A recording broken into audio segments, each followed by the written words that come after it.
Recently, AR style and bullpup shotguns have expanded their market share in the realm of tactical shotguns. While they're not selling well to hunters or skeet shooters, they are definitely finding a home with those looking for something a little more unique and eye-catching. Before we get too far ahead of ourselves, I should probably explain to those first-timers exactly what a bullpup is. With a bullpup design, your action is behind the trigger group rather than in front like you would find on an AR-15. The design is cool because you're able to shorten up the overall length of the firearm without sacrificing barrel length. There are a lot more advantages to a bullpup design, which I will explain later in the video, but first let me introduce the Canuck Spectre, our 12 gauge semi-automatic bullpup non-restricted shotgun.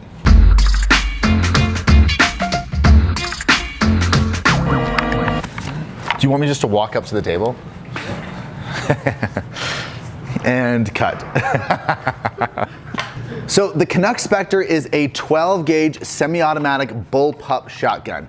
It has a Picatinny rail that runs along the top to accommodate flip-ups. I was actually told they were flip-up sights, but these don't look like flip-up sights to me. These are definitely not flip-up. These are fixed sights. We are kind of playing with a prototype here, so I don't know if it's gonna come with your shotgun or what. You're supposed to come with flip-up sights that go on the top here, and a vertical foregrip, I've been told, removable for that small Picatinny rail there. Mine didn't come with it, yours probably will. According to the advertisement, yours will.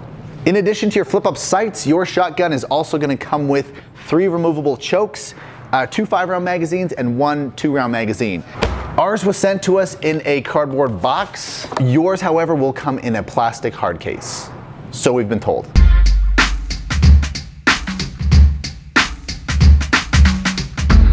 The shotgun is going to come with a 20-inch chrome lined barrel. It has an overall length of 29.5 inches. It has an aluminum receiver right here. The charging handle is going to be found on the left side, right there. Rubber butt plate is installed for your comfort. Picatinny rail running along the top here. A much shorter one on the bottom there. Sling swivel attachments on the right hand side here and here. Magazine release button, well, more of a lever. It's gonna be like you would find in the old Tavor, right there. This little lever here is my bolt catch. And of course, this is my safety. It's got an audible click, though it does not look well made. That's just my observation.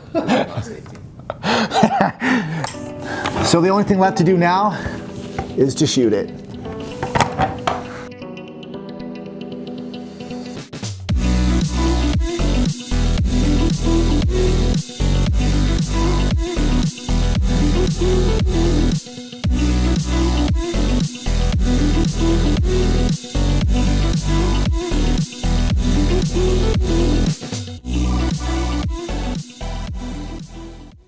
So we just test fired this thing. I've got an opinion. I've got some pros and I've got some cons. My first pro is going to be the overall length.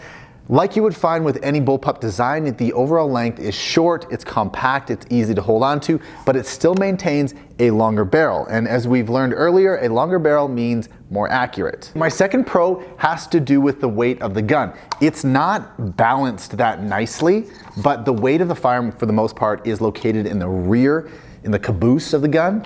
And when I'm holding this nice and close to me and pulling it in, I feel like I can point this guy in any direction really quickly. It loads and unloads just like the Tavor. It is a straight up, snap into place motion. It's not a rocky motion or anything of that sort. It's easy to push in and to take out. I've got a little lever here.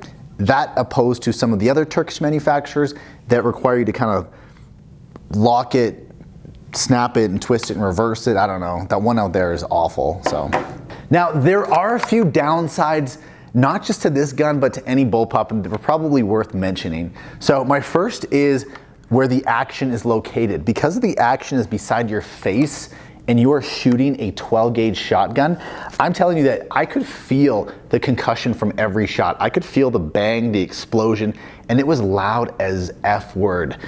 Now, while we're on it, this is a right-handed design. There is no lefty eject. So that means that if I am a left-handed shooter, I'm gonna be getting these in the face.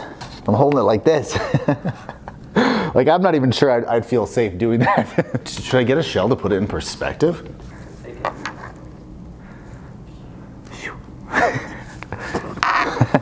No, don't put that in there.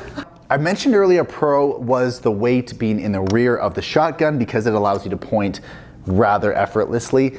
That is also a con, and that's a con because it's a 12 gauge shotgun and it's gonna have some muzzle rise. It's gonna wanna jump when you pull the trigger, and because the weight's here and not here, there is really nothing holding it down towards the ground. Because the action is back here and my trigger group is up here, it requires a much more complicated mechanism in order to set that firing pin loose. Because that requires a much more complicated effort, you're not gonna find a nice crisp trigger. I was going into this review knowing that because, as most of us shooters know, you never pick up a bullpup and enjoy that trigger pull. It just doesn't happen.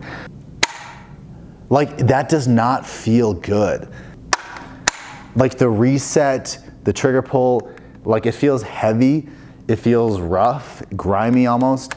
It is a very distinct click though, I'll tell you that. Like, you know you pulled that trigger, but it's not like, it doesn't give me that warm fuzzy feel at all. So we shot hundreds and hundreds of rounds through the shotgun, birdshot, buckshot, slugs, you name it. This thing ate it and spat it back out.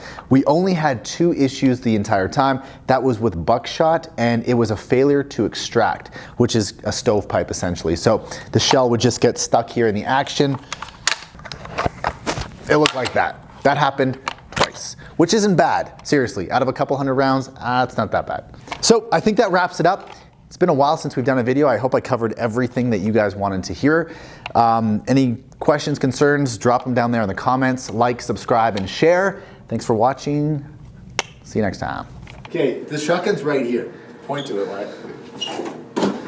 We totally forgot to give it a review. Like, I didn't give it a rating out of 10. I always give it a rating out of 10. If I'm to be real with you guys, I would say like 6 out of 10 turkeys. I can't believe I forgot to do that. I'm sorry.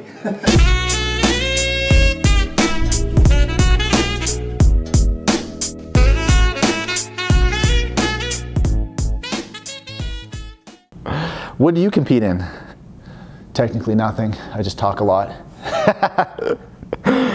Seriously, nothing? Well, that's not true. If you go online and watch me on Xbox, I destroy Titanfall.